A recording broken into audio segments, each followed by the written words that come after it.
कर्नाटका के इंटीरियर में चले जाइए कन्नड़ी बोलते हैं, महाराष्ट्र में जाइए वो उर्दू भी बोलते, मराठी भी बोलते, गुजरात के मुसलमान हैं गुजराती भी बोलते, उर्दू भी बोल देते। अरे इस देश की खूबसूरती ये है, बीजेपी इस देश को, इस वतन को एक जबान, एक मजहब, एक आइडियोलॉजी और एक लीडर के तहत बनाना चाहती है। भारत में हजारों मजहब हैं, कई जबानें हैं, कई हजारों तहजीबें हैं, तभी जाकर भारत बनता है। इसीलिए फराग गोरखपुरी ने कहा था, अक़वाम आलम का लफ्ज इस्तेमाल किया था।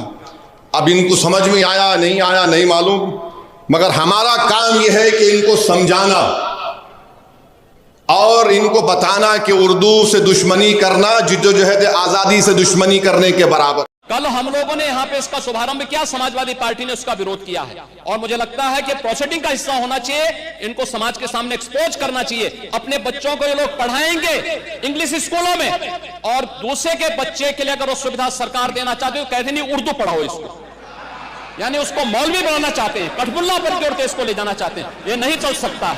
अभी आज से थोड़े दिन पहले उत्तर प्रदेश के चीफ मिनिस्टर ने उत्तर प्रदेश की असेंबली में यह कहा कि उर्दू पढ़ना कठमुल्लाओं की तरह मौलाना बनाना की बात है, साइंटिस्ट नहीं बनते।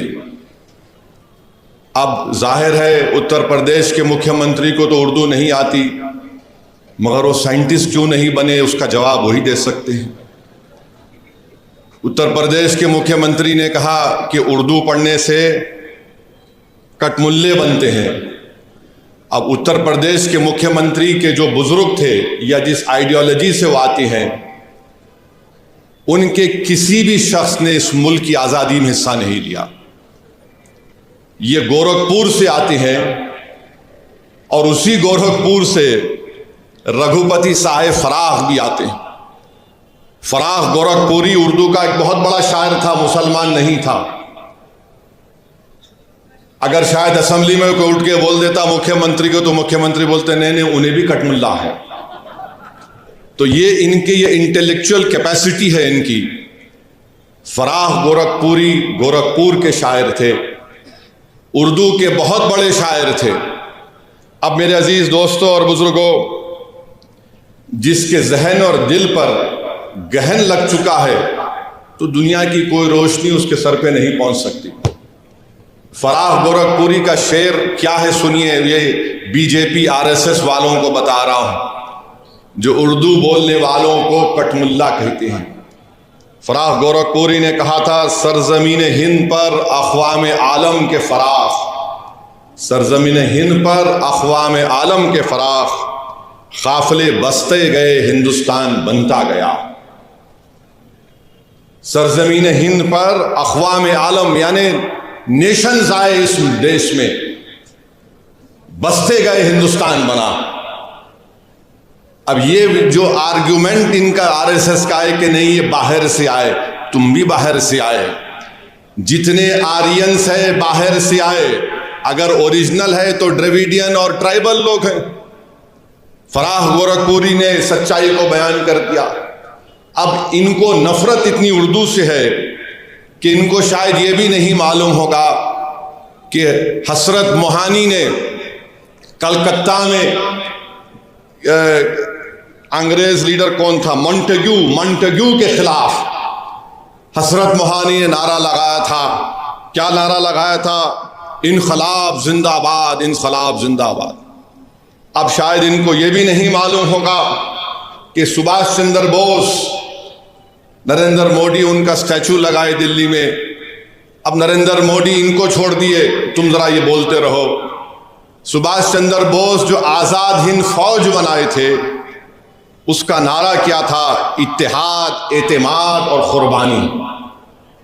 इत्तेहाद, एतमाद और कुर्बानी नारा था सुभाष चंद्र बोस का, नेताजी सुभाष चंद्र बोस का।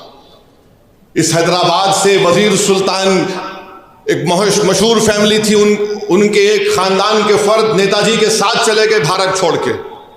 इसी मुल्क में हैदराबाद के सफरानी साहब थे, नेताजी के साथ चले गए। ये नहीं मालूम शायद मुख्यमंत्री को, तो यहां हैदराबाद से हम मुख्यमंत्री को ज्ञान दे रहे। राम प्रसाद बिस्मिल को इनको नहीं मालूम होगा, हिंदू थे। उन्होंने कहा था कि सरफरोशी की तमन्ना अब हमारे दिल में है। तो यही सरफरोशी की तमन्ना अब हमारे दिल में है कहकर भगत सिंह फांसी के फंदे पे चढ़ गए। और यही उर्दू के लफ्ज को अल्लामा काफी रहमतुल्लाह अलैह, जो मुरादाबाद के थे, अंग्रेजों के खिलाफ जिहाद का फतवा दिया था मौलाना काफी ने, जब 2 दिन में अंग्रेज जज ने उनको 2 मई को ट्रायल शुरू हुआ, 4 मई को उनको फांसी की सजा दे दी गई। और मौरिख ने लिखा कि अल्लामा काफी के ऊपर इस्तरी गरम करके उनके जिस्म पर चुरके दिए जाते थे।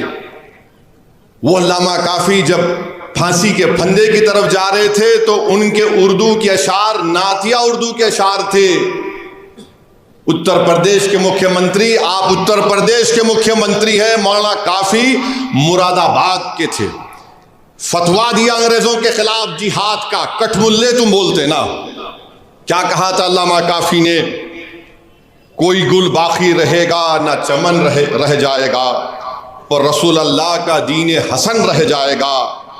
अतलस व कम ख्वाब की पोशा पर नाजा ना हो तुम, इस तने में जान पर खाकी कफन रह जाएगा। नामे शाहाना जहां मिट जाएंगे, लेकिन यहां हशर तक नामो निशा पंजेतन रह जाएगा। ये मौलाना काफी उर्दू के नातिया कलाम पढ़ के मुख्यमंत्री फांसी पे चढ़ गए, आपको नहीं मालूम। और फिर वहीं पर जोश मलियाबादी, यानी इनको मालूम ही नहीं, बस उर्दू से दुश्मनी है। और फिर ब्रिज नारायण चकबस, ये भी हिंदू थे मुख्यमंत्री। इन्होंने क्या लिखा? ए खाके हिंद तेरी अजमत पे क्या गुमान है, दरियाए फैज कुदरत तेरे लिए रवा है। ये ब्रिज नारायण ने लिखा उर्दू के बाद, उर्दू में। फिर आज इन्हीं की ये बात, फिर मुजाहिद आज़ादी मौलाना शौकत अली खिलाफत तहरीक में बहुत बड़ा रोल उनका। राउंड टेबल के लिए बरतानिया गए तो मौलाना शौकत अली ने कहा कि अगर मैं हिंदुस्तान को आज़ाद नहीं कराऊंगा तो मैं भारत को वापस नहीं आऊंगा। जब भारत से गए मौलाना शौकत अली तो बैतुल मुक़द्दस में उनका खैर मुक़द्दम हुआ। 2 लाख लोग मौलाना शौकत अली के इस्तकबाल के लिए बैतुल मुक़द्दस को आए थे। उसके बाद वो बरतानिया गए, राउंड टेबल कॉन्फ्रेंस हुई। उनका एक मशहूर तकरीर है, रामपुर के थे मुख्यमंत्री मौलाना शौकत अली, आपको नहीं मालूम होगा।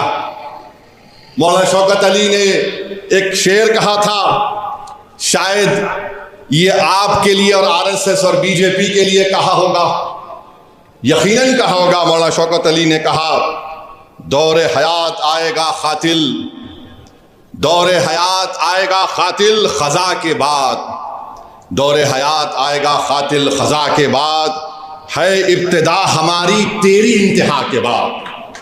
तो तुम्हारी इंतहा होगी। आज तुम इख्तिदार के नशे में बड़ा अनाब शनाब बक रहे हो, बके जाओ बके जाओ। मगर मेरे अजीज दोस्तों और बुजुर्गों, वतन अजीज का हाल तो ये है कि जोश ने सही कहा था, वो आज के इस दौर के लिए भी मुनासिब है। जोश ने लिखा था, ऐ हम नफस फसाने हिंदुस्तान ना पूछ, ऐ हम नफस फसाने